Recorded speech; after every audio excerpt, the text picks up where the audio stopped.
જુઓ, એ એક સરકારી કાર્યક્રમ હતો અને સરકારી કાર્યક્રમની અંદર ધારાસભ્ય તરીકે માનનીય ચેતરભાઈ વસાવા ઉપસ્થિત હતા અને સરકારની કોઈ કામગીરી હોય તો એમના સારા પોઈન્ટ અથવા પોઝિટિવ પોઈન્ટ હોય તો એમણે પ્રજાની વચ્ચે મૂક્યા હશે. પરંતુ એનાથી ચેતર વસાવા જે છે એમનો જે વિચાર છે, એમની જે લડવાની મેન્ટાલિટી છે, આદિવાસી સમાજ માટે અવાજ ઉઠાવવાની એમની જે આખી પદ્ધતિ છે બદલાઈ નથી જતી. એ તો એક પાર્ટ ઓફ પ્રોસેસ હતો કે એક સરકારી કાર્યક્રમની અંદર એમણે જે કંઈ પણ અમુક યોજનાઓ અથવા અમુક વાત જે છે એમની સરાહના કરી હશે, તો એનાથી વાત બદલાઈ નથી જતી. એ તો એમનો પાર્ટ ઓફ પ્રોસેસ છે, એમની ફરજ છે અને ફરજના ભાગરૂપે એમણે એ ચર્ચા કરી હશે. પણ મહત્વની વાત એ છે કે એ વાતને તમને કાઉન્ટર કરીએ કે માની લો કે આપણે એવું માનીએ, બધા એમ કહે છે કે ભાઈ તો વખાણ કર્યા અને આમ છે તેમ છે. વખાણ કર્યા છે તો સજા શું કામ થવી જોઈએ? માની લો કે એમને ભાજપના વખાણ કર્યા અને ભાજપમાં બધા એમ કહે છે ભાઈ ભાજપમાં જતા રહેશે. એવું હોય તો ક્યાં સજા કરવાનો વિષય આવતો? તો બીજેપી અત્યારે એને નિર્દોષ સાબિત જાહેર ન કરતી. પણ એવું નથી. ચેતર વસાવા ભાજપની સામે ચૂકવા વાળી વાતમાં નથી, ભાજપની સાથે જવા વાળી વાતમાં નથી. એટલા માટે જેલનો પ્રયત્ન થયો છે અને કોઈ પણ રીતે શામ દામ દંડ ભેદ ખોટા પુરાવા મશીનરીનો ઉપયોગ કરી અને કોર્ટને પણ ગેરમાર્ગે દોરી અને આ ભાજપની સરકારે એમની સજા કરાવી અને પોતામાં કઈ રીતે લઈ શકાય, એનું મનોબળ કઈ રીતે તોડી શકાય, એના માટેનો આ પ્રયત્ન છે. તાજેતરમાં ચૈતર વસાવા ખૂબ જ ચર્ચાનો વિષય બની રહ્યા છે, ત્યારે છેલ્લા એક કાર્યક્રમમાં ચૈતર વસાવાએ નરેન્દ્ર મોદીની મનરેગા યોજનાના વખાણ કર્યા હતા. તો એ માટે ચૈતર વસાવા શું ભાજપમાં જોડાવાના છે? તો એના જવાબમાં પ્રવીણ રામે કહ્યું છે કે તે એક સરકારી કાર્યક્રમ હતો, સરકારની કોઈ પણ સારી યોજનાના વખાણ કરવા. જો ચૈતર વસાવાને એ યોજના સારી લાગી હશે તો તેના વખાણ કર્યા હશે, પરંતુ તેનો સીધો અર્થ એવો નથી થતો કે તે ભાજપમાં જોડાવાના છે.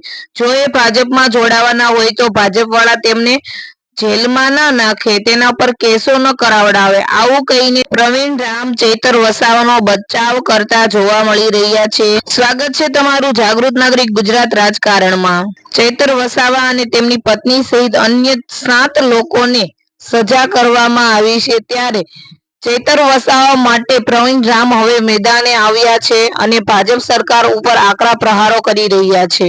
પ્રવીણ રામે કહ્યું છે કે ચૈતર વસાવાએ ભાજપમાં જોડાવાની ના પાડી એટલે ભાજપ વાળાએ ચૈતર વસાવા પર કેસો કરાવડાવ્યા છે, પરંતુ અમારા ચૈતર વસાવા ભાજપથી ડરી જાય એવા નથી, હારી જાય એવા નથી. જ્યારે પણ કેસ થયો ત્યારે તમામ વસ્તુની તપાસ કરનારી સરકારી, તો એમાં શું તમે નથી માનતા કોર્ટ જે છે, નામદાર કોર્ટ છે, એ કોના આધારે ડિસિઝન લઈ શકે કે તપાસ કરનાર અધિકારીએ શું પુરાવા મૂક્યા છે?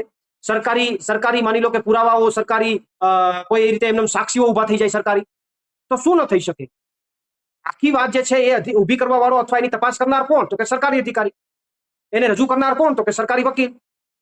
એમાં સાક્ષી તરીકે, પુરાવા તરીકે, સાક્ષી તરીકે સરકાર ગમે તેને ઉભા કરી શકે, ખોટા પુરાવા ઉભા કરી શકે.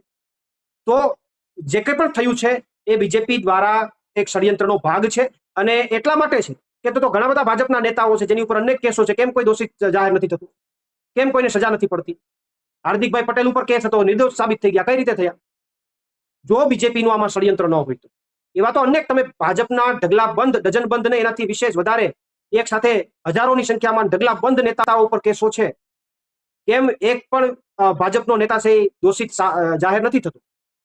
પુરાવા તો ત્યાં પણ છે, પણ સરકારી સિસ્ટમ જે છે એ આખી સિસ્ટમનો દુરુપયોગ ભાજપ કરી અને ભાજપના નેતાઓને બચાવે છે અને વિપક્ષના નેતાઓને જેલમાં નાખી અને એને ભાજપ તરફ લાવવાના પ્રયત્નો. નામદાર કોર્ટના ચુકાદાને શિર માથે ચડાવીએ છીએ, પરંતુ જે બીજેપીની સરકારે, ભાજપની સરકારે જે ષડયંત્ર કર્યું છે, જે ખોટો કેસ એમની ઉપર ઉભો કરવામાં આવ્યો, કાગળ ઉપર કેસ ઉભો કરવામાં આવ્યા, સરકારી અધિકારીઓ અને સરકારી તંત્રનો એમાં સંપૂર્ણપણે સરકાર દ્વારા દુરુપયોગ કરવામાં આવ્યો. ત્યારબાદ નકલી પુરાવાઓ, સરકારી પુરાવાઓ, સરકારી વકીલ, સરકારી મશીનરી, આ તમામ વસ્તુઓનો દુરુપયોગ કરી અને બીજેપીની સરકારે ચેતર વસાવાના અવાજને દબાવવાનો જે પ્રયત્ન કર્યો છે, ચેતર વસાવાને જેલમાં નાખી અને કઈ રીતે ભાજપમાં આવવા માટે મનાવી શકાય એના માટેનો જે નિરર્થક પ્રયત્ન કર્યો છે, એ હું માનું છું કે નિંદનીય છે. ચેતર વસાવાનો ગુનો શું છે? ચેતર વસાવાએ કર્મચારી સાથેની જે એની ઉપર જે ફરિયાદ થઈ છે, ચેતર વસાવાનો ગુનો શું છે? એક ખેડૂત માટે, ખેડૂતની સાથે કોઈ વનકર્મી દાદાગીરી કરે, એના ખેતરમાંથી પાકને ગમે તેમ રફે દફે કરી નાખે અને એમાં એક જનપ્રતિનિધિ તરીકે ચેતર વસાવાએ અવાજ ઉઠાવ્યો, એ ચેતર વસાવાનો ગુનો શું છે? આદિવાસી સમાજ માટે ચેતર વસાવા બોલે છે, એ શું ચેતર વસાવાનો ગુનો છે? આદિવાસી સમાજના યુવાનો માટે એમની ક્યાંય સ્કોલરશિપમાં ખોટું થાય તો ચેતર વસાવા અવાજ ઉઠાવે છે, એ શું એનો ગુનો છે? બીજેપીની સરકારે આદિવાસી સમાજનો જે અવાજ બન્યો, અંબાજીથી લઈ અને ઉબરાળા સુધી જે એક જ નામ ગુંજ્યું, ચેતર વસાવા સમગ્ર વિસ્તારની અંદર એક લોકચાહના વાળો ચહેરો બન્યો, એ ભાજપની સરકારને ગમતું નથી અને એ પણ સામે વિપક્ષમાં હોય એ એમને પોસાતું નથી. એટલા માટે કોઈ પણ રીતે સામ દામ દંડ ભેદની નીતિ વાપરી અને ચેતર વસાવાને તોડવાનો આ પ્રયત્ન બીજેપીની સરકાર દ્વારા છે, પણ એમાં બીજેપી સફળ નહીં થાય.